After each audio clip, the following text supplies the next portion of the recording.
ابن کثیر رحمۃ اللہ علیہ بہت بڑے آدمی ہیں، بھاری آدمی ہیں علم کی دنیا میں. انہوں نے ایک واقعہ نقل کیا ہے، وہ بتانے لگا. علامہ عتبی رحمۃ اللہ علیہ قبر پر بیٹھے تھے. یہ پہلی صدی کا واقعہ لگتا ہے کہ کوئی وہ رکاوٹ نہیں تھی اور کچھ پڑھ رہے تھے تو ایک بدو آیا.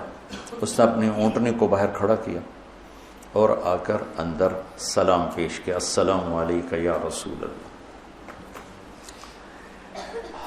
صحیح حدیث ہے کہ انبیاء اپنی قبور میں زندہ ہوتے ہیں، انبیاء اپنی قبر میں زندہ ہوتے ہیں، اور اللہ کے ان پر موت آتی ہے. موت ہر نبی رسول پر آتی ہے، موت سے پاک صرف اللہ ہے. پھر اللہ ان کو زندگی دے دیتا ہے جسم کے ساتھ ہی. کچھ علماء فرماتے ہیں کہ برزخی زندگی ہوتی ہے، لیکن جو جمہور اور اہل سنت والجماعت جس اس پر مذہب اور عقیدے پر ہیں کہ انبیاء اپنے قبور میں زندہ ہوتے ہیں. تو آ کر سلام پیش کیا اور کہنے لگا، یا رسول اللہ، آپ کے رب کہتے ہیں وَلَوْ أَنَّهُمْ إِذْ ظَلَمُوا أَنفُسَهُمْ جَاءُوكَ، اگر یہ گناہ کر کے آپ کے پاس آ جائیں فَاسْتَغْفَرُوا اللَّهَ، اور معافی مانگیں اللہ سے، وَاسْتَغْفَرَ لَهُمُ الرَّسُولُ، اور آپ بھی پھر اللہ سے ہمارے لیے معافی مانگیں تو اللہ معاف کرتا ہے.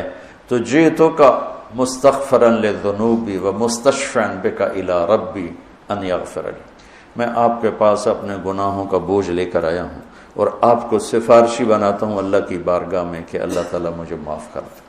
اور پھر اس نے 4 شعر پڑھے. 2 شعر اب بھی روضہ مبارک کا جو 2 پلر ہیں، جیسے یہاں کھڑے ہو کر سلام کر دیں، ایک شعر یہاں لکھا ہوا ہے، ایک شعر یہاں لکھا ہوا ہے، 2 کتاب میں لکھے ہوئے ہیں. یا خیر من دفنت فی القاع اعظمہ فطاب من طیبہن القاع والاکم، اے وہ بابرکت ذات جو زمین کے اندر گئے تو زمین کا اندر بھی پاک ہو گیا اور اوپر بھی پاک ہو گیا، اندر بھی خوشبودار اور باہر بھی خوشبودار. یہ ادھر ہے شعر. نفس الفداء لقبر انت ساکنہ فیہ العفاف وفیہ الجود والکرم، میری جان اس قبر پہ قربان جس میں آپ آرام فرما رہے ہیں، آپ کے ساتھ آپ کی سخاوت بھی ہے، آپ کی دریا دلی بھی ہے، آپ کی فیاضی بھی ہے. یہ 2 شعر. اگلے 2، انت الشفیع الذی ترجى شفاعتہ علی الصراط اذا ما زلت القدم، آپ ہی وہ شفیع مذنبین ہیں کہ پل صراط پار ہوگا آپ کی سفارش اور شفاعت سے، عملوں سے نہیں، آپ کی شفاعت سے پل صراط پار ہوگا. وصاحباک لا انساہما ابدا، اور میں آپ کے دونوں ساتھی ابو بکر عمر کو بھی کبھی نہیں بھول سکتا. منی السلام علیکم ما جرى القلم، کیا شعر کہہ گیا اور کیا بات کر گیا. یا رسول اللہ، قیامت تک جب تک قلم چلتے رہیں میرا سلام آپ تینوں کو پہنچتا رہے. قلم تو کبھی رکتا نہیں، اور آج کل قلم بہت زیادہ چل رہا ہے، کمپیوٹر کتنا بڑا قلم وجود میں آ چکا ہے. تو کیا بات کر گیا، عرب کی فصاحت پہ قربان جاؤں. لہم السن فصیحہ. ایران کے بادشاہ نے کہا تھا کہ عربوں میں کیا خصوصیت ہے، تو وہ تھا امیہ بن ابی سلط. اس نے کہا لہم قلوب جریہ وانصاب محفوظہ والسنۃ فصیحہ. کہ میرا سلام پہنچے آپ تینوں کو جب تک قلم چلتا رہے. اور پھر وہ روتا ہوا باہر نکل گیا. علامات بھی کو ایک دم نیند آ گئی گٹ گٹ. تو خواب میں اللہ کے نبی کا دیدار ہوا. کہا عتبی جاؤ اس بدو کو خوشخبری دے دو کہ تیری فریادیں پہنچیں اور تیری بخشش ہوگی. ہمارے نبی کے معجزات میں ایک معجزہ ہے کہ آپ کی قبر موجود مشہود، باقی جتنے انبیاء ہیں ان کی قبریں یقینی نہیں ہیں. ابراہیم علیہ السلام کی قبر موجود ہے اور کئی انبیاء کی قبریں عراق میں فلسطین میں، لیکن یقین سے نہیں کہہ سکتے کہ واقعی یہ ہیں. صرف ہمارے حبیب پاک ہیں جن کی قبر مبارک یقین کے ساتھ ہے. اور آپ کا فیض آپ کے جانے کے بعد بھی دنیا میں چل رہا ہے، جاری اور ساری ہے، اور اللہ تعالیٰ نے ہمیں آپ کا امت ہی بنایا، تو جیسے وہ کر گئے ویسے کر دو، تو اللہ تعالیٰ جب بھی دیکھے گا خوش ہوگا، میرے حبیب کی شبیہ۔ یہاں وہ اپنے آپ کو بناؤ جو میرے نبی نے اپنے آپ کو بنایا، اپنے نبی کی نقل اتار لو، اللہ کو اچھے لگو گے۔ میں کوئٹہ میں تھا جماعت میں، بیان کے بعد کمرے میں تھا تو باہر رش تھا، دروازے میں شیشہ لگا ہوا تھا، تو ایک آدمی رونے کی شکل ساتھ ایک بچہ، تو مجھے اندازہ ہو گیا ملنا چاہتا ہے، اور ساتھی ملنے کے لیے روک رہے تھے، بیان کر کے آئے۔ میں نے کہا اس آدمی کو اندر بھیج دو۔ وہ اندر آیا، اس کے ساتھ اس کا بچہ تھا، اور آتے میرے سامنے، جی میرے بیٹے کے لیے دعا کرو، اور ساتھ ہی رونے لگا، یہ بیمار ہے۔ میں نے کہا اس کو کیا ہے؟ کہا اس کے دل میں سوراخ ہے۔ میں نے کہا تو اس کا تو آپریشن ہوتا ہے۔ کہا میں غریب آدمی ہوں، 2.5-3 لاکھ کا خرچہ ہے، میں کہاں سے کروں؟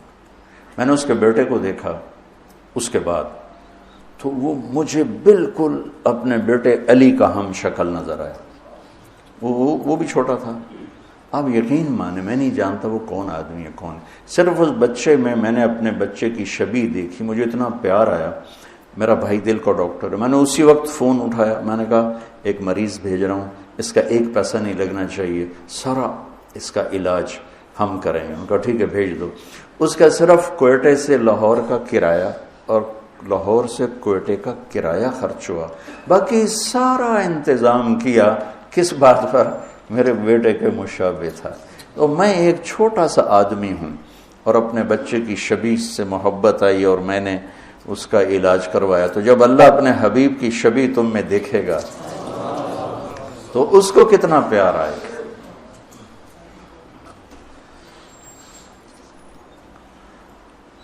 تو یہ فلا وربک میں اللہ نے اپنے حبیب سے عشق مانگا ہے، سمعن و طاعت، عشق مانگا ہے، پیار مانگا ہے، محبت مانگی ہے۔ صرف یہ نہیں مانگا کہ اس کے فیصلے قبول کرو، یہ مانگا ہے کہ دل جان کی گہرائیوں سے قبول کرو۔ پھر ایک اور آیت ہے، وما ارسلنا من رسول الا لیطاع باذن اللہ ولو انہم اذ ظلموا انفسهم جاءوک فاستغفروا اللہ واستغفر لهم الرسول لوجدوا اللہ توابا رحیما۔ یہ بھی آپ کی شان میں بہت بڑی آیت ہے۔ خیر سارا قرآن ہی آپ کی شان بیان کر رہا ہے۔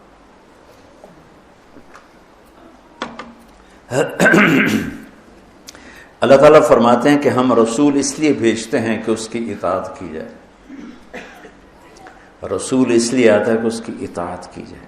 دیکھو میرے عزیزو، ایک قوم ایسی ہے جن کے لیے کوئی نمونہ نہیں، کوئی ان کے لیے کوئی ماڈل نہیں، کوئی آئیڈیل نہیں، تو جیسے بھی چلیں، جیسے بال بنائیں، جیسی شکل بنائیں، جیسا لباس پہنیں، ان کے سامنے کوئی آئیڈیل کوئی نہیں۔ ہمارے سامنے آئیڈیل ہستی ہیں، وہ ہے محمد مصطفیٰ صلی اللہ تعالی علیہ وسلم، میرے اللہ کے حبیب، حبیب، خلیل، کلیم، ایک ہی صورت میں۔ الم نشرح لک صدرک، موسیٰ علیہ السلام سے اللہ نے کہا اذهب الی فرعون، جائیے فرعون کے پاس۔ انہوں نے کہا رب اشرح لی صدری، اللہ میرا سینہ کھول، اللہ نے کھول دیا۔ لیکن اپنے حبیب کو اللہ تعالیٰ نے بن مانگے فرمایا الم نشرح لک صدرک، ہم نے آپ کا سینہ کھول دیا۔ موسیٰ علیہ السلام نے دعا کی ویسر لی امری، میرا کام آسان کر، اور میرے نبی کو اللہ نے بن مانگے فرمایا وَوَضَعْنَا عَنْكَ وِزْرَكَ الَّذِي أَنْقَضَ ظَهْرَكَ۔ کلیم اور حبیب کا فرق، خلیل اور حبیب کا فرق۔ خلیل ابراہیم نے دعا کی وَجَعَلْنِي لِسَانَ صِدْقٍ فِي الْآخِرِينَ، میرے بعد میرا نام اچھی یادوں کے ساتھ گونجتا رہے، اللہ نے قبول کی۔ درود ابراہیمی ہر نماز میں پڑھتے ہیں۔ اپنے حبیب کو مانگنے سے پہلے فرمایا وَرَفَعْنَا لَكَ ذِكْرَكَ، ہم نے آپ کے نام کو بلند کر دیا، آپ کی ذکر کو بلند کر دیا، بن مانگے۔ خلیل اسے کہتے ہیں جس کی محبت گڑ جائے راسخ ہو جائے، اور حبیب اسے کہتے ہیں جس کی محبت کی انتہا نہ ہو، کیونکہ حبیب ہے حبہ سے، حب دانے کو کہتے ہیں۔ دانے کی صفت کیا ہے؟ ایک ڈالو 700 ہو جائے گا، ٹھیک ہے، پھر 700 ڈالو تو ہر دانہ 700 ہو جائے گا، پھر ایک دانہ ڈالو تو ہر دانہ 700 ہو جائے گا۔ تو حبیب اسے کہتے ہیں جس کی محبت کا کوئی سرا نہ ہو، کوئی انتہا نہ ہو، یہ حبیب۔ اور خلیل اسے کہتے ہیں جو ملاقات چاہتا ہو، اپنے محبوب کی زیارت چاہتا ہو، اور ساتھ کچھ عطا بھی چاہتا ہو، کچھ ہدایہ بھی چاہتا ہو۔ اور حبیب اسے کہتے ہیں جو صرف اپنے محبوب کی زیارت چاہتا ہو اور کچھ بھی نہ چاہتا۔ تو اللہ نے ایک ہستی بنائی، اور ہر شے میرے نبی کی محفوظ ہے۔ یہ واحد نبی ہیں جن کی چھوٹی سے